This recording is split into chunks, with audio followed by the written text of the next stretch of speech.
And this bench epitomizes Pianocraft for me. And I went on a little bit of a search for, you know, we're setting up the house here in Arizona, and I'm like, I would love a new workbench. I don't want to spend thousands of dollars on that, you know, those woodworking benches, but I think they're super cool. So I was like, Stacy, can you order me this workbench with, for me, the lowest of expectations? Let me just put that out there. This was the lowest of expectations. However, this thing, I'm going to kind of show you it, but keep in mind that there's boxes and junk everywhere. We're getting real. But this, my friends, is it. So I'm going to see if I can turn my camera. I don't think I can, but I can at least do this. So this is the Harbor Freight Special. Okay.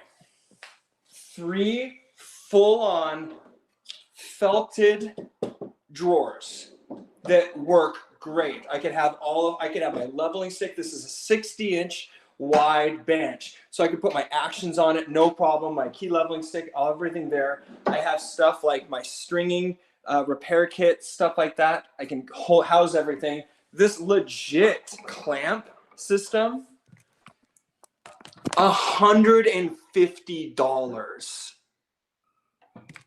$150. I have no idea. I would have spent more than $150, I feel like, on the hardware for this thing. It's legit. Mind blown. And I'm like loving it. And I just cannot believe it. It's like, I don't know, maybe a 20-inch deep. So it doesn't take up too much space. I could add some casters to it. Anyways, Harbor Freight, chef's kiss. I'm surprised. I'm surprised. I have 2 of those. You have 2 of those, Jacob? Yeah. Oh, gosh. Are you serious? I put the link for it in the chat if anyone wants to buy one too. You have one too, huh? Oh, does it? There was a question. Does an action fit in the little cabinet? I haven't tried that yet. Maybe an upright Underneath? fit down there. I'm not sure. Maybe a console action or a stack for $1,000. Well, I meant on the top, side to side. Do you have enough room? Is it wide enough? Totally. Okay. Yeah. So this is when we do the in-person training at the school. We're going to have a series of these lined up for everybody with their action models, you know, the grand and upright action models sitting below with all the tools needed for the week-long intensives. Oh my gosh, I'm just so surprised. And it only took me, I'm fairly slow at putting things together. It only took me half an hour for the first one. I'm sure it would take less time, but it was pretty quick. So, sorry, Harbor Freight, not a sponsor yet, but thank you, Harbor Freight. I don't know how you did it. I don't even know if I want to know how you did it, but you did it, and thank you for the cheap workbench that seems to be holding up. Anyways, wow factor. That's what we want to do. We want to wow the customers, but even more than that, I would say that when I go into the customer's house, I do want to wow them, but I kind of like to wow myself. Like, yes, that was like, I made that piano better, and not by a little bit of just the tuning, but like by a significant margin. And so what we've transitioned, and we've talked about this, is moving from a simple kind of 1-hour service, which people will do that. They want the simple tuning, to more services. We call it our signature service. And it gives us an extra hour to do that same thing, that wow factor. And what I have found in the grand pianos, and it does harken back to when I used to work at stores where we used to prep the pianos before they hit the floor. But what I found is there's 3 things that I've noticed overall when people have that, when we do it and they play the piano, the grand pianos, they kind of have that wow factor. So, and a lot of these services are something that either people don't do, they don't think to do, or they don't have time to do. And so keep that in mind. And Jacob, you're a seasoned tech, and I'm super curious what your opinion on this matter is going to be. And I've noticed that people just don't do these services, and I'm not sure why. I would love to pick your brain after I unveil what they are. First one. Yeah, happy for it. First one, that I notice that people just do not do, that probably makes the single biggest difference, is voicing. For me, hands down. People will go years, decades without anybody ever saying, hey, I can change the tone of your piano, the sound of your piano. Do you want me to do that? Now that goes for grands and uprights. This is one that definitely can go either way, but absolutely, this is the showstopper for people. They look at me when I say this and they say, wait, you can do that? And I said, yeah. They're like, well, I thought you could just tune the piano. I said, no. What we can do is not only tune it, but we're going to soften the sound. And that's when I'm usually talking about voicing to the customers, I'm talking about evening or softening the sound, rounding it out, giving it a sweeter tone. Because by the time I come to it, 30 years, 50 years, 100 years later, the piano was born. Those hammers have been played in. There's some groove indentations. There's a bright brittleness. And so when I say your piano didn't used to sound like this, it used to be a lot sweeter, a little smoother, more rounded tone. It connects with people. The person that I was at yesterday, they said, you know what, you're right. Even 5 years ago, it didn't sound like this. It sounded different. And they're a heavy player, so they played it in. So let's talk about just really quick my grand voicing protocols for this. Pull the action out of the cavity and of the piano. And I'm going to do one of three, if not all three, voicing techniques. I'm going to do soft pedal voicing. I'm going to do some angel shot voicing, is kind of what it's called. And then I'm going to do some kind of it may be deep needle. If it's like a young chain, bright, there's more glue than felt hammers, I might really kind of go for it. But first and foremost, I'm going to look at the grooves that are in the hammers themselves. And so to do soft pedal voicing, I'm simply going to do a straight down puncture on the side of where we see those impressions of the strings. So that is, we're pushing a needle through where the strings are not hitting at rest. Basically, when we shift the action over, that is missing one of the strings or moving the action over to hit a different part of the hammer, it's going to hit that punctured part. That's a big one that I will always start with. I like to start with that one because it doesn't seem to be overly dramatic, and it does allow us to start to puncture around that crown area, but still not get into that core where we don't want to mess with. So that will be my first. So it'll be in the bass, several punctures to the left. Then once you get to the bichords, left, and then in the middle, in between where those strings are lying on those hammers, and then the trichords, again, we're going to the left of where we're seeing those strings. Questions about that? And then the question is, for Jacob, is that kind of what you've done in the past? Yeah, voicing the soft pedal is really important. Definitely, if in the process of voicing in general, I've seen people just completely ignore the soft pedal, and it's a huge part of it. Mm-hmm. So I'm glad that that's actually the first thing you talk about. I agree. Yes. On the strike point in between the string lines, let me see. Let me grab a pencil really quick. That way I can kind of show you on the hammer, just for those that are kind of like curious about that. Thank you. My visual brain is trying to picture it. Stacy has some piano jokes. Oh, piano jokes. I don't know if I do. You guys, did you notice I ran out of memes?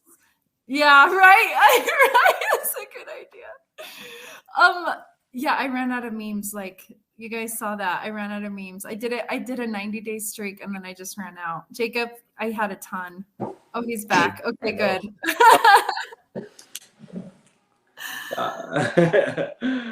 I'm just going to kind of make some lines right here so you can see it.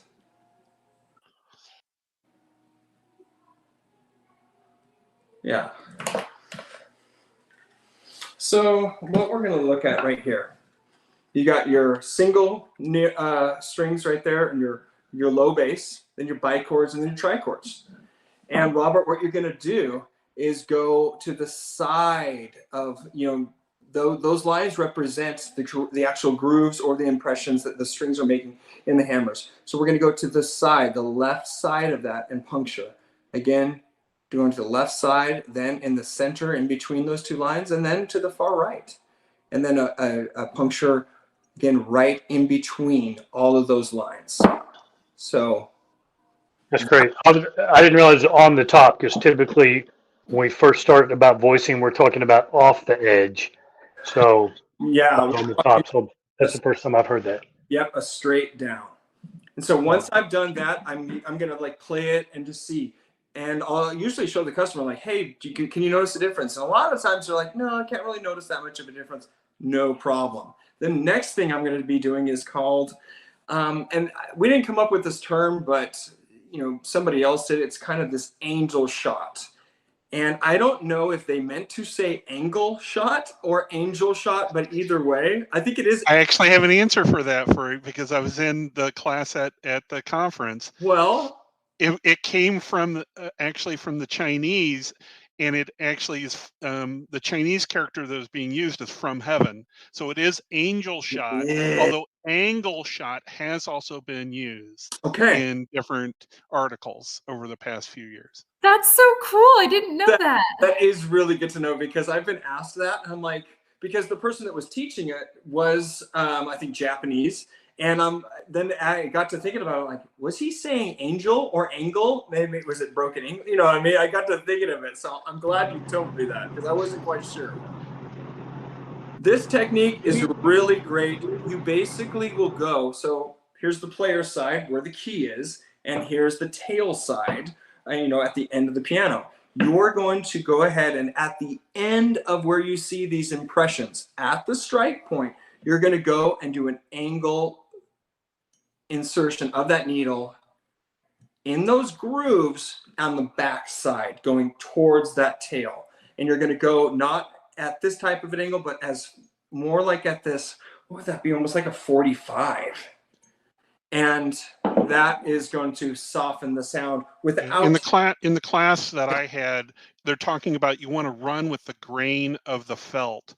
So if you think about the felt coming over the top, you want to go with that grain. So if you have the grain going this way, you want to go with it. Yeah. And not puncturing at the hard point going through the layers. You want to go with the layers. So it's like with the grain versus against the grain. And you can, by the way, Robert, you can actually feel it happening when you're at the right angle. You can feel it going in between those layers like that. So that's angel shot. That's the second thing that I'm going to do in this one wow factor. The final one is if I'm like, wow, I've done some angel shot, I've done some soft pedal voicing. These things are still hard as a rock. I'm going to go for it. And I'm just going to go ahead and use a voicing block up my hammers, and I'm going to kind of do some shallower needling, some kind of sugar coating, and then pull out, play it, and then go a little bit more.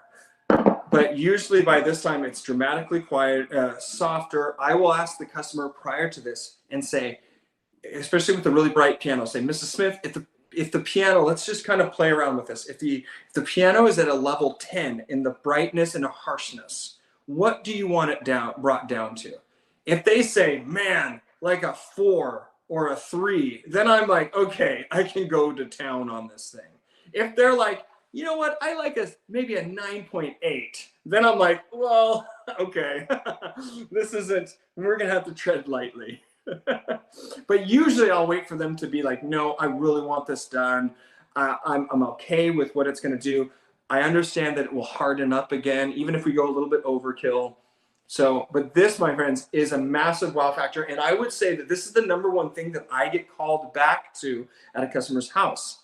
They will have had the tuning done, and then they say, well, it just sounds more intense because we've honed in these notes, these unisons, and now it's more piercing. And now they're noticing kind of the brightness of it. So 9 times out of 10, it's not a tuning issue that I'm coming back for. It's a voicing issue. And when I voice it down, they're like, oh, that's so good. So start doing this. Start experimenting with it. The wow factor is absolutely here with this one. you voice the whole Can thing? can I also say, Yeah, If Jacob. you were called back? the way that you talked about like having a conversation with your client before you jump in is also really important because voicing is subjective. Mhm. And so I always tell them what sounds great to me doesn't necessarily mean that it's the right way. Yeah. And so asking them on a scale is actually really great. I've used that as well. Yeah. And getting that there isn't like correct verbiage. There isn't like the way to talk about or vocabulary that you use for voicing.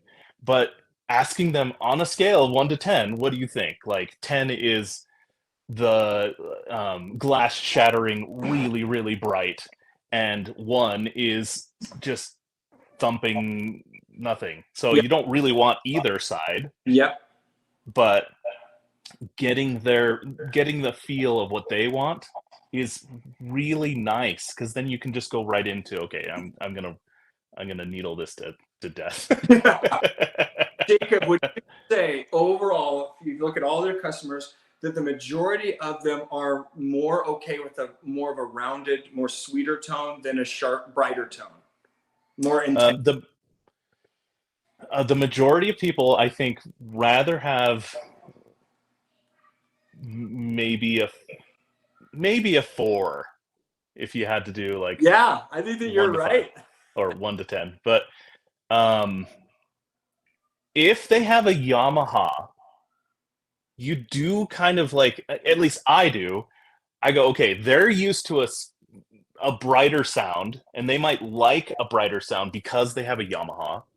So even though I can get it pretty mellow, their threshold on what that is a little bit higher. So Yeah. I always keep that in mind as well. Yeah, but overall, would you say that the general public wants a more of a mellower sound than a brighter sound? Yes, I would say yes. Okay. Hands down. Yeah. Yeah. And, So that's and good. David and Jacob, would you say that you might have different differentiation on that scale if you have a more performance-based professional versus somebody that just has kids playing, or could that still be all over the place as well? Yeah. No, Yeah. I think it would. I think it would be all over. I'll let you talk though, dude. No, that's a great question. And Jacob, I'm sure you've experienced this as well. As in a concert setting, I'm very careful what I do because we do want it to project through potentially 1,000 people and all the bodies, and it needs to project in a different way than in an at-home situation would be. You know, I'll leave those on a little bit on the brighter side, just because of that. Same with churches. A lot of times the churches want it to push through things because, and I'll ask them about their PA system and what their thoughts are on that. But for me, that's what I've noticed is that the concert type halls are on the brighter side. They want it on the brighter side more than the residential. That answer your question? Yeah. Wow factor. I'm telling you, the voicing, when you do the voicing and they look at you like nobody's ever done that. Nobody's ever even talked about that. That is one that makes a big difference. Not a lot of people know about it, how to do it, because most people are too scared to do it. Wouldn't you say, Jacob, that most technicians maybe even know the core principles, but they're too nervous about messing it up? Sure, yeah. Mm-hmm. I think that's why it's important to just experiment. It doesn't take much to do one stitch and see how that works. Yeah. But yeah, don't be afraid to try. By the way, there was a question earlier. I think it was in the chat. You know, what kind of a voicing tool for hammers? So for the upright. So let's just say hypothetically, I'm working on these are the upright. I will still actually use this tool. Pull the hammer against that rest rail and go to that bottom side like this and voice down. That's how I've done it, Robert. It makes a big difference. It's kind of that quick and dirty. You can do a lot of voicing to tone it down. I had a Suzuki upright today that it was just like glass. And so I did that and it took 5 minutes and it just by pulling it out, pushing down there, it made a huge difference. The customer loved it. So yes, Suzuki. There was a question in the chat. If you were called back, would you voice the whole action under your 30-day guarantee or set up a different paid service? I've always just no charged it, because I look at it as every time we come back, it's probably a customer for life if we do it right. And that has been the case in my experience. That being said, if it is something that I'm like, you know what, I'm here for an hour, I can do this quick thing, but I'm already here. Do you want me to do some other stuff for $95 or whatever it is? You know, they're usually like, yeah, that sounds great. So no charge on fixing this thing that they're asking about, but maybe a charge if I ask them, hey, do you want to do this other stuff? And they say yes. That's been my protocol. Pretty much every customer I go to, when they'll have us come out for a simple 1 hour tuning, and pretty quickly I'm looking at the customer's piano. I'm like, hey, I can do some lubrication, I can do some voicing, I do some calibration. Do you want to stick with the 1 hour appointment or move to the 2 hour? 2 hour, please. You can get it done? Yes. So these are kind of some of the stuff that I would do in that. Next wow factor. So number one was the voicing. The next wow factor, and I come across this all the time, and that is basically this. The let's here. We'll hold off on that because I think we just got another voicing question, and I don't want to. Yeah, could we get a before and after a voicing, even if it's just a little clip recorded to post? Oh yeah, just like how it sounds, Justin. Yeah, that's a good question. I will go ahead and next time I'm at a customer's house and they're cool with me doing that, I'll go ahead and just do a quick. I'll send Stacy 2 videos, the before and then the after. I'll try to do that with the grand and an upright. I used to have one on the PTA website. It was pretty dramatic, and that really seemed to help a lot of people. But yeah, we'll post something like that because it's. You know what? Hearing Piano's voice before and after, there can be a huge difference. Like really. Oh, I guess I'm trying to think, if you've never done it before and you haven't practiced and you don't know what effect you're going to have, I guess how would you get more confident without practice? I guess maybe just have to practice. Yeah. Unfortunately, it'll be toward the end of this month, but I'm interested in actually recording my chickering before I start sanding the hammers and seeing what that sounds before and after, as well as playing around with voicing. So that'll be an interesting thing to show everybody. Yeah, I'll admit it, I was like way leery of doing it for the longest time until my mentor just made me do it to the basement pianos at the shop we were working at. He's like, you cannot do any harm. You don't worry about it. Just, I think I did do harm because I did show him one of them. He's like, that's really mellow. So, but I went crazy just to kind of like, he gave me permission and I just went and needled the snot out of it just to see. And some hammers are more responsive than others. I would say that with the Steinway hammers, you gotta be more careful. With certain hammers, you could do more damage than what you would think. So. But word of caution. Yeah. David, do you have a support block that you use? I do. Could you show that off? I don't have it on me, but I can show. Because you can do some harm, but you just need to make sure that you're supporting. Yeah. I have one here. There you go. Here you go. There you go.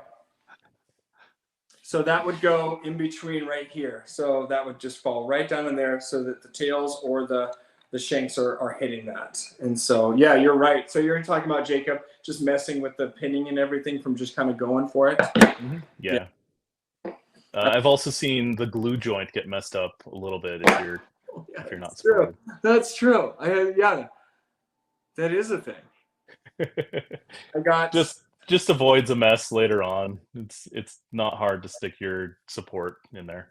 So I've kind of, Jacob, people here know that I'm all about like minimization, like multiple things to do multiple things. So I have this little thing, and it actually fits perfect. It even has a cut. Oh. And that's slick. That's neat. So That's just your brush? yeah, it's just a brush, but somehow it has this little channel cut out, so it works perfect for my grands. That's cool. So, and one thing I've seen other people do is, if you don't have it right now, if you take the key slip, and then as long as you have, so you have to find the piece of felt that goes over a new piano's keys, so that you don't damage their key slip. yeah, But usually you can find a bunch of those everywhere. So yeah, so I've done that too before. You would use the back end of the key slip to what these are touching, correct? yes, yeah. Yeah, and then you would have the face side of that key slip padded down here. Mm-hmm. Yeah, I've done that before. And you're right about making sure to have it felted, because one time I didn't have it felted. I'm like, oh, it'll be fine because it's on this felt, but it touched some of these. Yeah. Yeah. Yeah. Jacob and I have this like common language of like, yeah, did that too. Yeah. Rite of passage. Wow factor number 2. I came across this with the Mason and Hamlin I was working at the other day, and that is this. Jacob, can you tell right away, just from the action, is there something? So I'm seeing how polished it is, but there's actually the blow distance. Because it's sitting on the rest felt. That they've lowered so much. Yeah, so, that happens over time. Yeah, just simply raising that up to a good spec using, I found it by the way, your Artisan measuring gauge. Go ahead and raise those hammers up. Get them to the proper height, and then you'll actually have better aftertouch. That's a big one. That's a big one, and it's not that hard to do. If you have a little bit of time, maybe check the let off and drop, but boy, just raising that hammer line up a little bit for that blow distance so you can get that aftertouch, fantastic. All of these things that I'm showing you, you can do within that 1 hour window that we're talking about, saying, hey, do you want to just do the tuning, or do you want me to do some of these other adjustments and maintenances? This is a big one. This is one that I did the other day, and the customer was just like, afterwards, he's like, I feel like I have so much more control and so much more dynamic. What did you do? What did you do? It's like they can't comprehend what you just did in a fairly short amount of time that makes it so their piano feels lighter, that feels something like they have more responsiveness, they have more dynamic range, everything just from that. That's a wow factor. And we've talked about this one before, but if you're going to limit it down to like check one thing in this calibration or the regulation, that would be a big one for me that I'm noticing on these grands. It's not been done, and it's a quick and easy to at least get you somewhere. And this is a big jump for most pianos.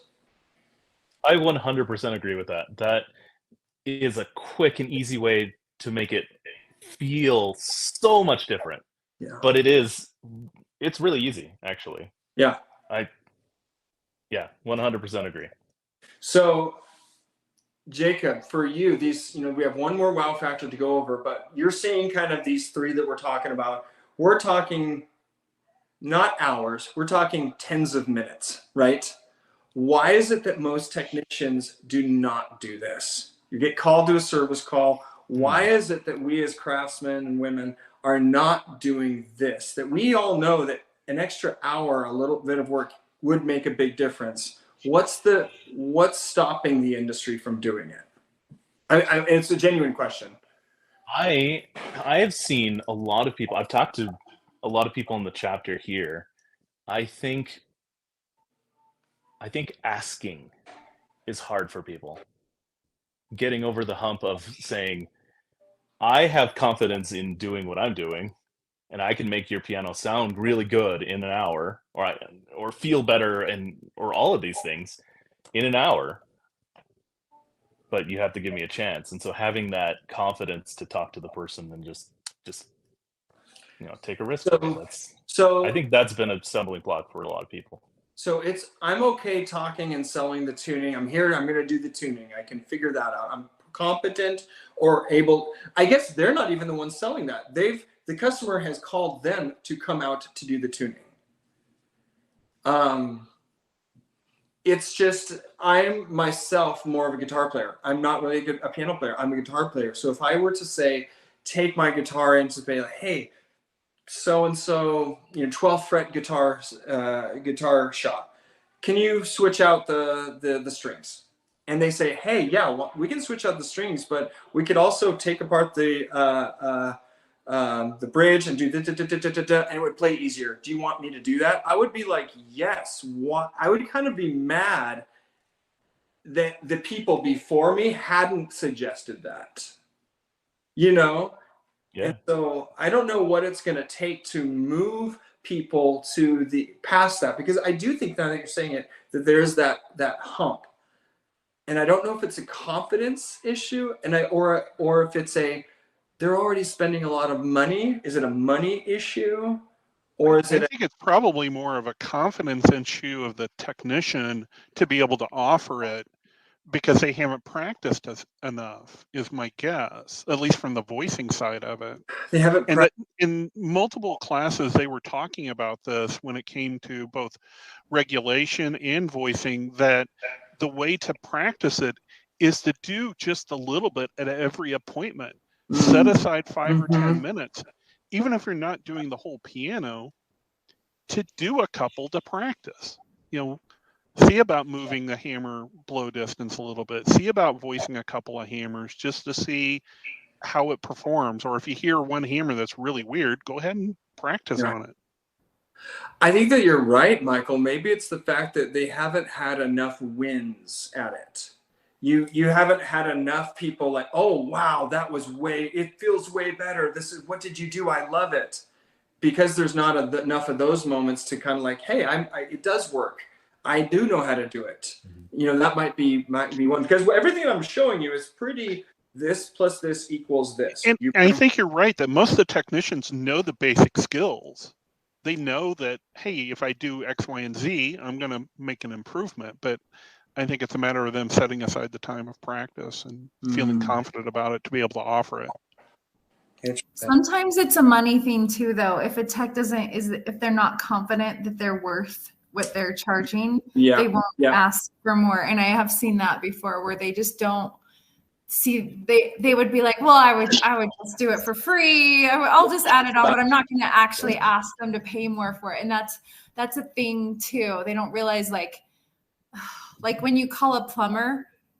Like, we called a plumber out years ago, right? And he literally came out and adjusted this one little thing. It's like, actually, that's all you need to do, but I'm still charging you $150, But guess what? He's the only one who knew how to do that. Like, I would have never figured it out. So it was worth the pain them to come out. It still was worth it. I couldn't get it to work. So and he did. So it was still worth it. I mean, I still felt like it was worth it. So I think some of it is that too. Yeah. No, I see all that. It's just such a strange thing. And I'm not saying it like, oh, we've always done it this way. Why doesn't everybody jump on board? It's more from we're now starting to do it this way. Why haven't we been doing it before? You know what I mean? And so I think that for Artisan, we've said, no, we're just going to have an hour or hour and a half time blocks, and we're going to do all these things and call it good. And then the idea of like, wait a second, what if we had that extra hour? How much better could we make the piano? Because what we're finding is, yes, we're recommending these future packages but people want it done now. People want something like, hey, I'm already taking time out of my schedule. I don't want to come back. You're here. What else can you do? So yeah, I find that 9 out of 10 people are having this service done and really being quite happy with it. So voicing, hammer line or blow distance. The other one, I didn't realize it was this controversial. I don't care. It works. And it's stuff that we would do on the new pianos as they hit the floor. And is it Teflon powder the knuckles. I found that you do that along with some of the other stuff that we're talking about. Usually, again, I have like a little high Note 88 hammer to apply it that I just have sitting in this thing and kind of press it in there. But I found that there's so many pianos that when I do that, it's just that smoothness of that let off, and that it just makes it that much smoother. When you combine that with the blow distance, it just makes it great. Now, there's some the reason there's controversial is some people say, well, you know, you don't want the knuckles to be too smooth. I've heard that before, and they're like, no, it should have a little bit of a drag, or else it'll throw things off. I've never had a bad experience with this, and we used to do this to all the pianos that brand new out of the box. We would go ahead and lubricate the knuckles. And this is a repeat service maintenance that can be done as well every year. Hey, I'm going to tune the piano. I'm going to go ahead and check some of the calibration, the hammer line, maybe a little drop. Oh, I'm going to re-lubricate the knuckles. Yes. I've never had a problem with, if you're lubricating the knuckles with Teflon powder. Yep. I've never had that problem. Ever. Okay. So that's actually a surprising thing to me to hear. It was surprising when somebody pointed that out to me too. And I heard about it like third source. So I never got to talk to the horse's mouth. See, and I could see that if it was graphite. Yeah. Like I can see way that. back in the day. But not Teflon powder. That's not going to be permanently changing the buckskin. Yeah. Does that help with the speed of the repetition, or is that strictly the lever? Because I'll do a little test on notes, you know, where you're doing opposite hand, just to see how quickly I can repeat it. So does the Teflon powder help that? What it does is right where the jack is touching the knuckle is a source of friction. And what you want is that jack to be able to move smoothly and push up this knuckle, and in turn push up that hammer. So we want to remove any type of inhibitor, any kind of drag, any kind of friction there, and so it allows you to do that. So yes, and where we're doing it specifically is when we go to play it again. We're removing any drag on this side of the knuckle so that jack can slide back into place. Right. It's on the more on the return, not on the launch of the knuckle. It's more on the return. That's right. It's more on the return, which again, that allows for that repetition. And so I'm sorry, go ahead, David. I was just going to say, but that being said, Michael, I would say that even on the touch of that jack sliding down through that knuckle, you can feel that on the Yeah, no, that makes sense. Yeah, I see where you're going with that. Go ahead, Victor. Have you lubricated on uprights the leather on the bottom of the hammer butt? Kind of the same thing on the return. I've noticed that a couple times lately. There'll just be a section that just seems slow to return, and I've done that, and that's helped drastically with the speed. How do you apply it? That's my problem. Yeah, it's tough. How do you apply it? At first I was using like a capstan regulator. I'll just kind of dip the tip in there and my container, and then reach behind the jack and get it in there. Now I got like a little paintbrush, like a tiny paintbrush, dip it in powder and just kind of rub it in there. It seems to be working. I feel like if you could almost do a custom where maybe you had a capstan regulator, you bent it, and then maybe glued leather or something to it a little bit, and then you can put that in there and then rub it in. Yeah. Or even felt. Yeah. Yeah, that's a good idea. I might try that. I've done that a couple times and it has worked, but I've never thought of that as a typical process, but I'm totally open to it. Jacob, what do you think? I haven't seen that, like, for problem solving. If there's a problem with the jack itself, it's usually not the lubrication of the jack in a vertical. It's usually something about pinning or something else, spring strength. If it's the hammer flange, there's something else usually. And lubrication is kind of last for that particular problem in my head, at least. Okay. Yeah, But if that's you what are I've thought. prepping a brand new piano or a rebuild or something where it's probably has not had that, that's not a bad idea. That's not a good. It's not going to hurt anything. I've really only seen it. It's been in these really old, 100-year-old uprights that we've been working on lately. Yeah, it's not very common on pianos that have been 20, 30 years old, but on these really old ones, I don't know if that leather is just kind of dried out or something like that. And it has been my, I went through regulation and everything, and there's just a couple of notes or a section that's just not returning right. And yeah, after adjusting spring tension and things like that, I've come to that, lubricating that buckskin a little bit has been helping. But it is very time consuming, and I don't think it would be worth it for like a regular maintenance, just because it's so hard to get in there. Okay. But kind of like last resort on these older pianos. Yeah, I look at it a little bit along the lines of like, removing the repetition lever springs and then lubricating that with little grease and then putting them back in the home. Like that does make a difference. That is helpful, but boy, that takes a while. I could see this is kind of that same thing, getting it up in there, but boy, I kind of want to experiment and play around with it. But to Jacob's point, I just wonder how much more effective just increasing that jack spring tension would be, and that feels easier for me than to get in there and do that. I have been experimenting with that a lot, and I like it. It's helped greatly with also the feel. It's just the keys feel a little more weighted, and everything just seems to work better. That's awesome.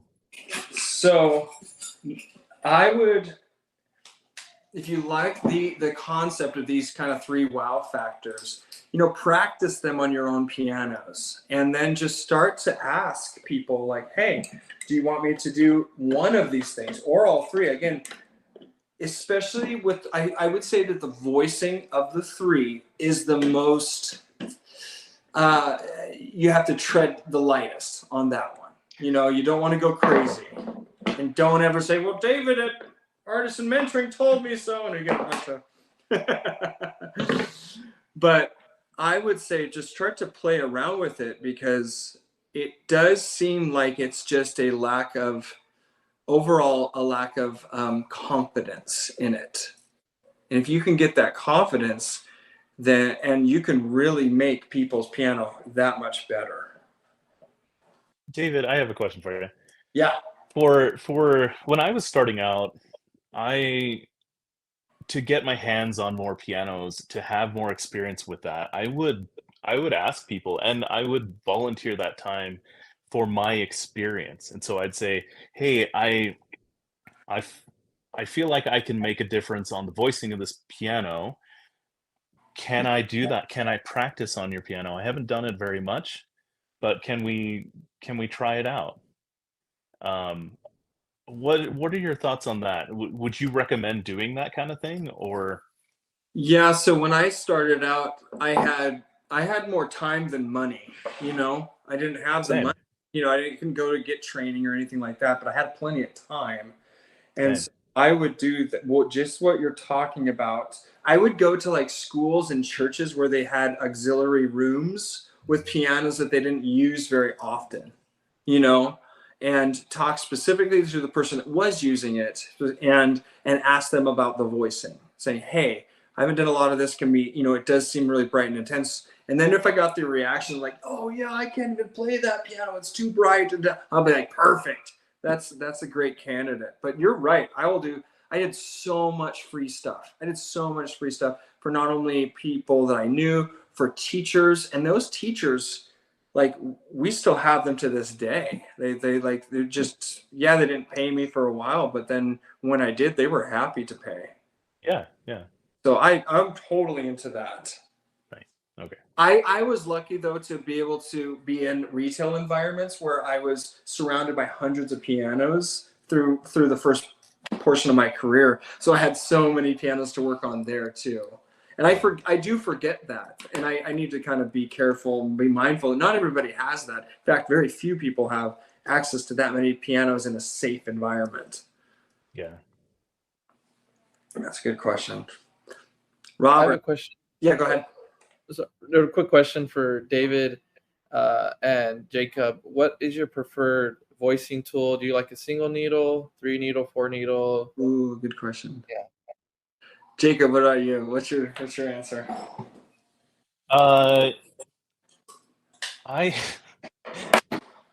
I like the idea of being a minimalist, but I'm not that way. So I carry around a lot of tools. So I have a secondary bag in my car usually, or and I hope that usually in those situations I can get to my car quickly.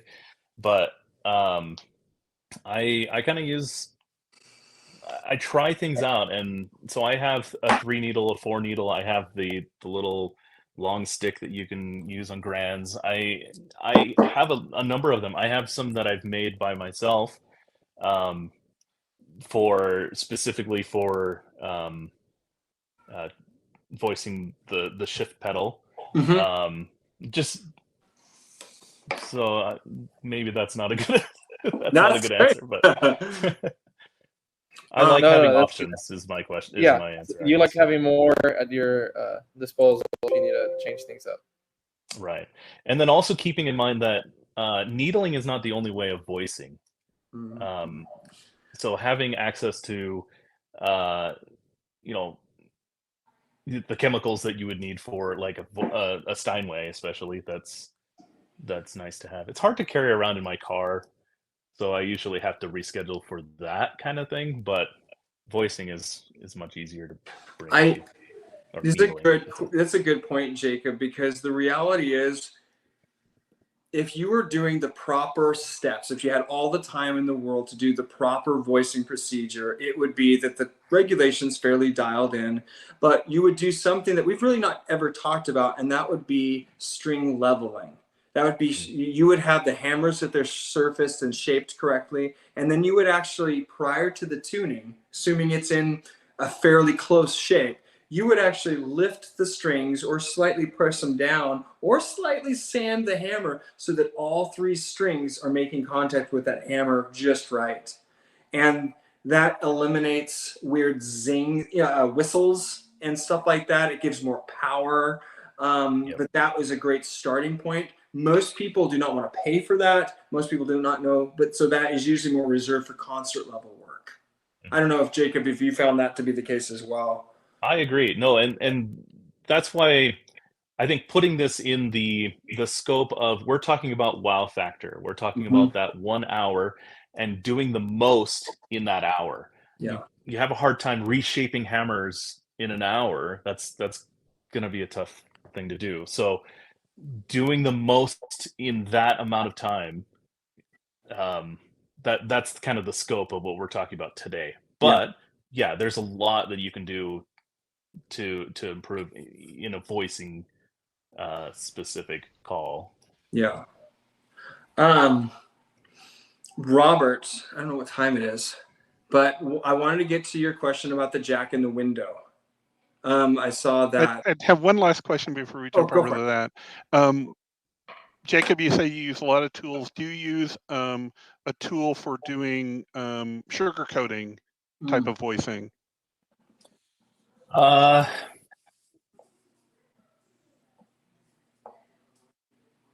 Sugar coating as in so it's similar to the where you have the real small needles with like 8 or 10 needles that you put onto the strike point.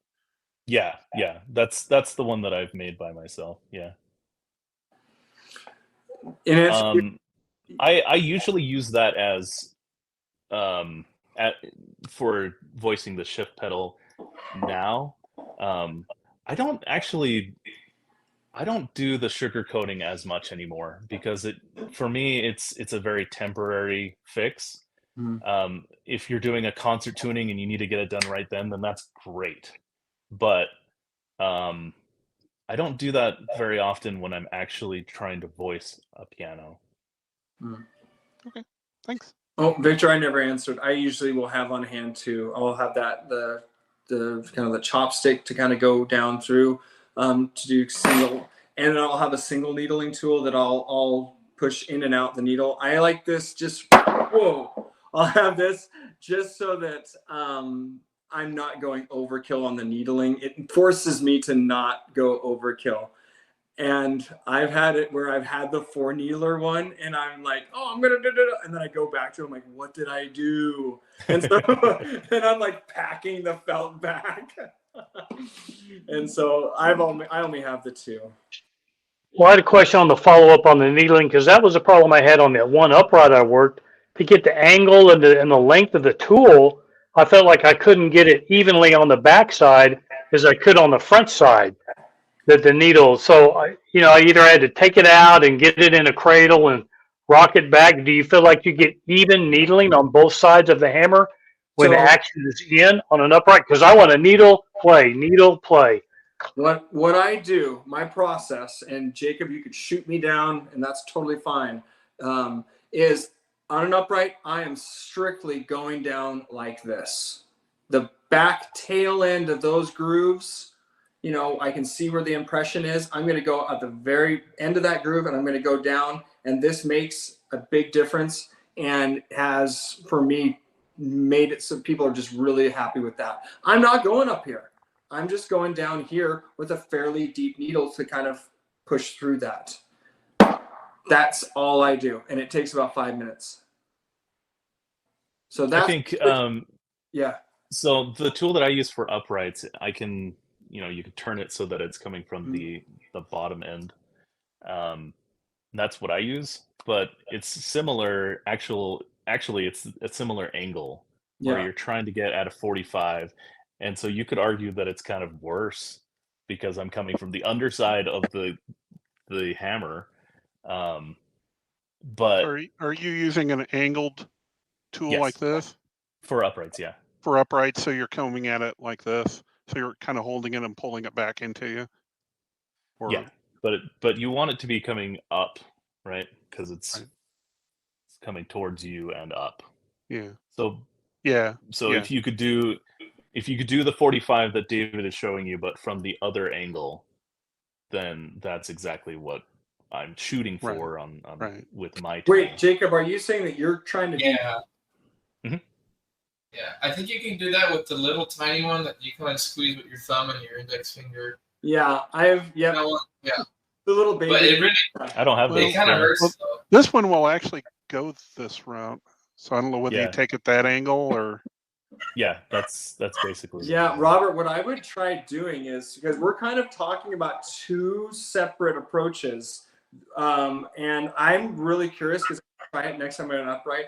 One is going literally pulling the hammer back and going down this way versus going up this way.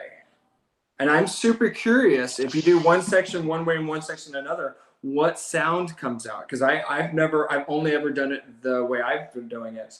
Not the way that Jacob was, and that makes sense. So there's many different ways of doing the same thing. That's what I keep saying. I have a question for Jacob.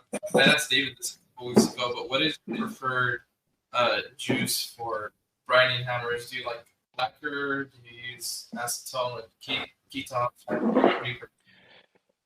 It depends. For Steinways, you want to use lacquer and lacquer thinner. For most Asian pianos, you use acetone, and then you want to have some sort of either plastic that's kind of melted into the acetone. Most of the time, modern pianos and Asian pianos. That's how often are you voicing up Asian pianos? Not very often.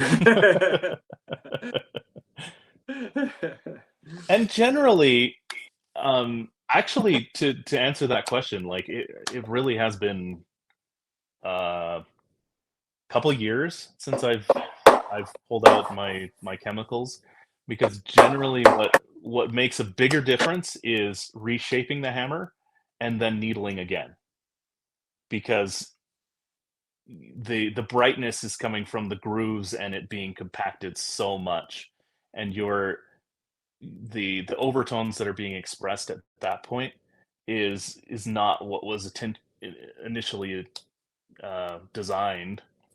And so reshaping the hammers to the original shape of what the manufacturer wanted is going to at least give you a good baseline, and then voicing from there, either doing a deep shoulder to brighten it from there, or vice versa, what we're talking about, softening it, then that usually gets me right where I want it to be. So really, it's kind of a rare thing for me to actually use acetone. I do use lacquer sometimes for Steinways, for Bechsteins, for different things, but you're trying to you're instead of using that, you're using more needling techniques, shape techniques. Yeah, that's awesome. Yeah, Robert. Hey, Yeah, I think I did it you did it. a little bit. It looks better. Yeah. I'm just setting it flat, and then I'm whacking this part, just kind of tapping it. So, no, what I would do is Tell me what you're doing. Yeah, so we're talking about spacing the jack in the window, Jacob. And so if you had one of these nifty Harbor Freight workbenches that are so like sharp edged right here, it's pretty easy. So I'm going to show you this. So right here, let's see if I can show you it. I'm going to try it here. I can't tell where's okay, that's where this is. Okay, there's too much on this side. You know, it's scooted over, so it's almost touching this side right there. So what I'm going to do is find a flat edge and put it on the opposite side. So that would be on this side where my clamp is. I'm going to go and lean it on the side that I want it to go towards. Okay? And this is on the jack flange, correct? That's right. So I'm putting it right here on this bottom side, right there. I'm right there as I'm leaning it down right there. And then I'm taking, usually you're going to want some kind of a hammer that has a flat side, and you're going to go and tap it right at the top. You want to hit it squarely so it's moving that jack. You're hitting and you're tapping that jack, and right there, that fixed it. So again, putting that flat edge against right here, right along there, and then tapping right at the top, and then that scoots that jack over so it's centered within the window. Does that make sense, Robert? Yes, it does. I don't have my flat edge yet because I've kind of got a scalloped desk, but that makes sense. Jacob, have you used that technique before? Oh, definitely, yes. I was going to say, some of these techniques that I've used for like 2 decades were shown to me by my mentor, but I have found that some of the things he has shown me have been like, no, do not do that. So sometimes I kind of wonder, I'm like, is this in that category, or is this the, no, people do this category? So I guess I have to look this up, because at the Bechstein factory, they didn't want that. They said, no, you just need to repin it. But in my head, that doesn't solve the problem. Because you're still... Well, that's what you're doing when you're tapping on it. You're bending the center pin. Yeah, but would they have you bend the pin and then put a new pin in? Like you bend the new pin that you're going to put in. Okay. No, I don't have an answer for that. That's just what they said, was like, no, you don't do that. You need to do it the right way, which is repinning. But to me, that doesn't really resolve the problem. So I don't know. Okay. But would it work? In my experience... Did you see like a before and after repinning it? Did you see a difference repinning it? No. Well, they didn't. I asked the question and they didn't really like show me. They just said, no, you just have to repin it. And that was basically the end of that conversation. So, so I don't know the answer to that. But in my experience, I've done it David's way many times, many pianos, and that works fine. Okay. That works great, in fact. There's a tool specifically designed so that you don't have to take the whipping out. Really? Which I have yet to buy. But it's I mean, it's on shaft. Like, Is that your like a tool, little pyramid Victor? thing. Yeah, Victor, is that the tool that you were talking about the other day? I don't know. The pliers that I have seen are on Pianoforte Supply. I don't know if you've seen those, Jacob. They kind of squeeze the jack at the bottom. But no, I don't think I've seen the ones from Shaft. I'm gonna look into that because that sounds pretty neat. Where you don't even need to take it out. Yeah, that'd be nice. Yeah, I have yet to buy it, but I've used it. It goes right into your combination handle, and then you use the bottom of the key as a to support it, and then you tap down on it. It's faster. Oh, that makes sense. Yeah, I would like that. Okay. Yeah. Can you explain that one more time, Jacob? I'm sorry. Yeah, I need to buy it. I'll find the link. Well, I'll put it on the thing here. But so it's a tool that goes in your combination handle, and I'm guessing wedges down somehow between the side that you want to go down and the key. Is that right? Right. It has these steps. Okay.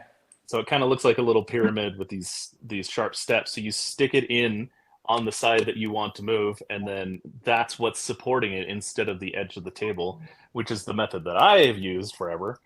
But it seems to be it would speed up the process quite a bit. Okay. That makes sense. Yeah, these are the. I don't know if you can see the pliers on there. I can't see your video, Victor. Sorry. Yeah, I see that. I think it's flat on the bottom, and then on the top, it's very skinny, and I think it goes in between weird. the bird's eye and the flange, and I think it's kind of pushing that pin down. I'd be afraid that I'd break that flange. Yeah, I don't like that method. Scary. Yeah. I don't know. But they're out of stock, so I don't even know how long it's going to take. Yeah, they take a while to restock there at Pianoforte. So these are the 3 wow factors. Do the voicing, do the hammer blow distance, and do some lubrication of the knuckles. And I tell you, that's been a wow factor for the customers. They've been happy to pay. And so it goes from $195 tuning to a $330 service call. And people are just like, yes, that was awesome. Thank you. And I say, we'll do it again next year. We'll do the same type of service where we're lubricating, doing some of this calibration work, and we'll be off to the races. So highly recommend it.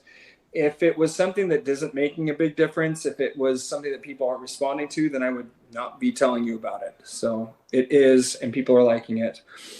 I'm going to be at Slide Rock on Friday, so I'm going to not be able to make it, but Stacy. So yeah, Jacob and I are going to be here on Friday. Jacob's going to share all of his aha moments, like ways to like ways that he discovered, like to speed things up, like with regulation or tuning. We're just going to like pull out of his brain all of his like, it'll be really fun. Thank you, Jacob, for doing that. Yeah. I'm so excited. Wow. That's on the tool. oh, I can Is see that it, it. Jacob? So Victor, I'm sorry. I can't, for some reason, I can't see your video. I can see everyone else. Oh, I see. Oh, yeah. I don't. yeah, that looks like it's that step down. That's I've never It seen. has 3 people steps, that. like you're saying. Yeah. Wow. Okay, it's $35 on Shaft. It's part number R-28. That sounds like the one. R-28. It's about $30. Yeah. There's so many $30 tools that I've just never like bitten the bullet to buy, and I know that if I do, that'll be my life will be so much better. So well. Funny story. Last time I was at Slide Rock. I was sliding down the rocks, having a great time, and I went on my belly, and then I'm floating down with my boys, and then all of a sudden my daughter's running after me. She's like, Dad, stop. I'm like, what are you talking about? And she's like wading over to me. She's like, Dad, you must have slid over a rock or something, but your pants are wide open in the back. Oh, they ripped. That's funny. So I'm going to be bringing 2 sets of shorts tomorrow. Just In in case. Utah, in August, we slide down glaciers. So the back of Timp has this ice sheet, and it gets really slick in August. So you hike up to Timp, and then you slide down Timp, and it's very dangerous. And yes, you will rip through all your clothes if you don't have jeans, but it's really fun and dangerous. But yeah, it's fun. Well, I'll be sliding down rocks. You're going to be having a great time with Jacob and Stacy, and I will be watching that afterwards because I'm excited to know more about your journey, Jacob. So thank you so much for joining again today. Yeah, All no right. problem. Thanks. We'll see you.